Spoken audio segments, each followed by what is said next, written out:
ஓமப்பொடி மொறு மொறுன்னு செய்யணுங்களா? அப்போ வீடியோ வந்து கடைசி வரைக்கும் பாருங்க. வணக்கம் நண்பர்களே. ஓமப்பொடி மொறு மொறுன்னு எப்படி செய்யறதுன்னு வாங்க பார்க்கலாம். அதுக்கு தேவையான பொருள்லாம் என்னன்னு பார்த்துக்கலாங்களா? 5 கிலோ மாவு எடுக்கிறாங்க. 100 கிராம் வந்து உப்பு எடுத்துக்கிறாங்க.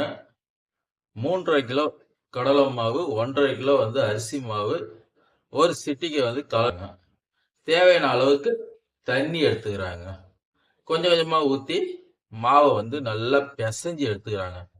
எந்த அளவுக்கு மாவு வந்து நீங்க வந்து நல்லா சாஃப்டா பிசைறீங்களோ அந்த அளவுக்கு வந்து ஓமப்பொடி வந்து சாப்பிட்றதுக்கு நல்லா டேஸ்டா இருக்குங்க. அப்படியே கருவேப்பிலைய வந்து அப்படியே எண்ணெயில பொரிச்சு எடுத்து அப்படியே மேலே தூவி விட்டு சாப்பிட்டீங்கன்னு வச்சுங்க, அந்த அளவுக்கு நல்லா டேஸ்டா இருக்கும்.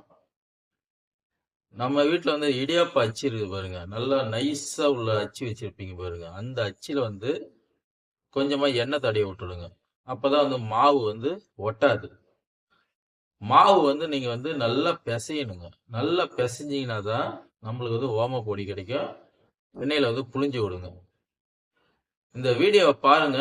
அதுல எப்படி வந்து செய்யறாங்களோ அந்த மாதிரி நீங்களும் செய்யுங்க. எண்ணெயை வந்து வானல்ல கம்மியா வச்சுக்கிட்டு எண்ணெயை ஒரு சுத்தி சுத்தி விட்டுடுங்க. அப்பதான் வந்து ஓமப்பொடி வந்து ஒரு சுத்தி சுத்தி வரும். அப்பதான் உங்களுக்கு வந்து திருப்பி போடுறதுக்கு நல்லா ஈஸியா இருக்கும்.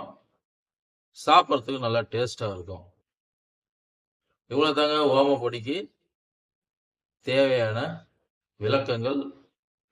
ஒரு நண்பர் வந்து கேட்டிருந்தாரு, ஓமப்பொடிக்கு வீடியோ போடுங்கன்னு. இந்த வீடியோ போய் பாருங்க. அதுக்கப்புறம் நீங்க வந்து ஓமப்பொடியை கடையிலேயே வாங்க மாட்டீங்க. நம்ம சேனல் வந்து இப்பதான் புதுசா பாக்குறீங்கன்னா Vijay all in one Tamil சேனலை மறக்காம சப்ஸ்கிரைப் பண்ணீங்க. பக்கத்துல இருக்கிற பெல் பட்டனை தட்டி விட்டுடுங்க, ஆல்ல வச்சிங்க. உங்க நண்பர்களுக்கு எல்லாம் ஷேர் பண்ணுங்க, லைக் பண்ணுங்க, கமெண்ட் பண்ணுங்க. இப்போ வாங்க எப்படி செய்யறாங்கன்னு பார்க்கலாம். 100 கிராம் உப்பு எடுத்துக்கிறாங்க. தேவைப்பட்டால் கலர் போட்டுங்க, இல்லைனா மஞ்சத்தூள் கூட போட்டுங்க. அப்படியே வந்து தண்ணி வந்து தேவையான அளவுக்கு தண்ணி ஊற்றிங்க. அவங்களுக்கு தண்ணியோட அளவு தெரியுது, நீங்கள் கொஞ்சம் கொஞ்சமாக தண்ணி ஊற்றிக்கிங்க. கடலை மாவு, அரிசி மாவுங்க. கடலை மாவு வந்து 3½ கிலோ, அரிசி மாவு வந்து 1½ கிலோ, மொத்தம் 5 கிலோ போடுறாங்க. திரும்பி ஒரு தடவை சொல்கிறேன், நல்லா வீடியோவை வந்து உன்னிப்பாக பாருங்கள்.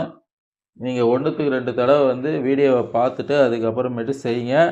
அவங்க எப்படி செய்கிறாங்களோ அதேமாரி நீங்களும் செய்யுங்க. மாவை வந்து நல்லா சாஃப்டாக பிசைங்க. எந்த அளவுக்கு நைஸாக வந்து மாவை நீங்கள் வந்து பிசைறீங்களோ அந்த அளவுக்கு வந்து ஓமப்பொடி வந்து சாப்பிட்றதுக்கு நல்லா டேஸ்ட்டாக இருக்குங்க. நம்ம வீட்டில் வந்து முறுக்கு அச்சு வச்சுருப்போம் பாருங்கள். முறுக்கு அச்சில் வந்து இடியாப்பத்துக்குன்னு தனியாக ஒரு அச்சு இருக்கும். அந்த அச்சு எடுத்துங்க. அதோட நைஸாக கிடைக்கிற அச்சு இருந்தாலும் பரவாயில்லைங்க.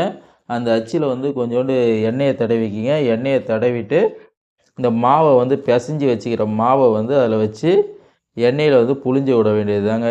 வானலில் வந்து கம்மியாக வச்சிங்க எண்ணெய். அதுக்கப்புறம் சுற்றி சுற்றி விட்டிங்கன்னா அதில் வந்து புழிஞ்சு விட்டிங்கனாலே போதும், நம்மளுக்கு ஓமப்பொடி ரெடி ஆகிடுங்க. ஓமப்பொடி வந்து சாப்பிட்றதுக்கு நல்லா டேஸ்ட்டாக இருக்குங்க. வயசானவங்கெல்லாம் வந்து விரும்பி சாப்பிடுவாங்க. அவங்களுக்கு கடித்து சாப்பிட முடியாதுங்களா, அதனால் வந்து சாஃப்டாக இருக்கும், அதனால் சாப்பிடுவாங்க. இவங்க எப்படி மாவு பிசைகிறாங்களோ அந்தமாரி வந்து நீங்களும் மாவு பிசைஞ்சிங்க. 1க்கு 2 தடவை வீடியோவை பாருங்கள். பார்த்ததுக்கு அப்புறமேட்டு செஞ்சு சாப்பிடுங்க. இப்போ மாவு வந்து நம்மளுக்கு வந்து ஃபுல்லாகவே ஓரளவுக்கு ரெடி பண்ணிட்டாங்க. இது வந்து 5 கிலோ மாவு போடுறாங்க. 1 கிலோ அளவுக்கு வந்து நான் மாவு உங்களுக்கு நான் சொல்கிறேங்க. அதுக்கப்புறம் நீங்கள் செஞ்சு சாப்பிடுங்க. இது வந்து 5 கிலோ மாவு போடுறாங்க. நீங்கள் 5 கிலோ கூட போடலாம். நம்ம வீட்டில் எப்பயுமே வந்து அரிசி மாவு, கடலை மாவு, உப்பு இதெல்லாம் எப்பயுமே இருக்கும். ரொம்ப ரொம்ப ஈஸியாக செய்யலாங்க. நீங்கள் இதுக்கப்புறம் கடையிலே வாங்க தேவையில்லைங்க. நம்ம வீட்டிலே வந்து ஓமப்பொடி செஞ்சு சாப்பிட்லாங்க. இப்போ மாவு வந்து ரெடி பண்ணிட்டாங்க பாருங்கள். இப்படி தான் வந்து மாவை வந்து நீங்கள் நல்லா பிசையணும். கொஞ்சம் கொஞ்சமாக தண்ணி ஊற்றி மாவு வந்து பிசைங்க. அப்போ தான் வந்து ஓமப்பொடி வந்து சாப்பிட்றதுக்கு நல்லா டேஸ்ட்டாக இருக்குங்க. இது வந்து இப்போ வந்து எண்ணெயை வந்து லைட்டாக சுற்றி விட்டாங்களாங்க. இப்போ எப்படி வருது பாருங்கள். இந்தமாரி தான் வந்து நீங்களும் வந்து அந்த வானலில் வந்து செய்ய வேண்டியதாக. வானலில் வந்து எண்ணெய் வந்து கம்மியாக வச்சுங்க, நிறைய வைக்காதீங்க. அப்புறம் வந்து எண்ணெய் வந்து பொங்கி கீழே ஊற்றிடும்.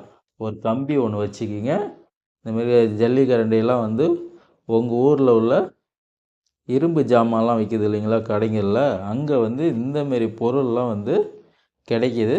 அங்கே வந்து நீங்கள் வாங்கிக்கலாம். இப்போ வந்து ஓமப்பொடி ரெடி ஆகிடுச்சிங்க. இப்படி தான் செய்யணும்.